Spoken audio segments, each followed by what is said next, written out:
Hedonistic humor can sometimes hurt people's feelings. The reason why I call it hedonistic humor is because it's beyond taboo.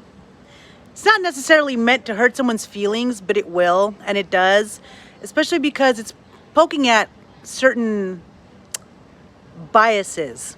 They're not necessarily cultural. They could be physically based, they could be mentally based, they could be socially based, and it could also be artistically based.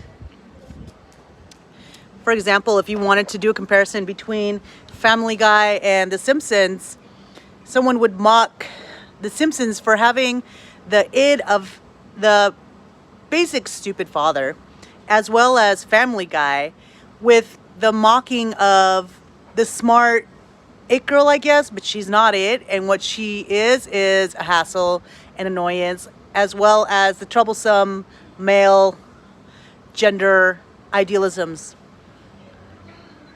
The difference between Family Guy and The Simpsons is that The Simpsons has pretty morally and good ego and tastes in terms of their humor. They've had little taboo, but their little taboos are more based on like political incorrect statements and jokes. Family Guy is just slop humor, humor from the trough.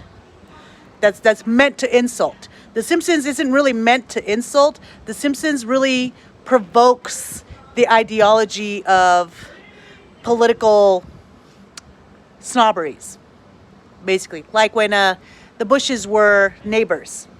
That's one. Ned Flanders being left-handed and purely Christian. That's another one. Versus Cleveland being black and him using sort of like black stereotype or politically incorrect based on racial obscenities and sexual obscenities, which The Simpsons never really crossed that boundary. The Simpsons never really crossed sexual obscenity boundaries or racial boundaries, except for caricaturized idealisms, if anything. Which is, just cabbage patching people. Hedonistic humor is actually meant to provoke and is supposed to bring a counter that's supposed to be classy and tasteful. The tastelessness has to do with the people who make it tasteless. It's tasteless to say that Homer is stupid and chooses to be stupid because he can't face the reality of being smarter than anyone, and that's any common woman, so he wants to make sure that his woman is happy. But how do you live free and die hard without being happy, provoking a thought, and making fun of people and make it a happy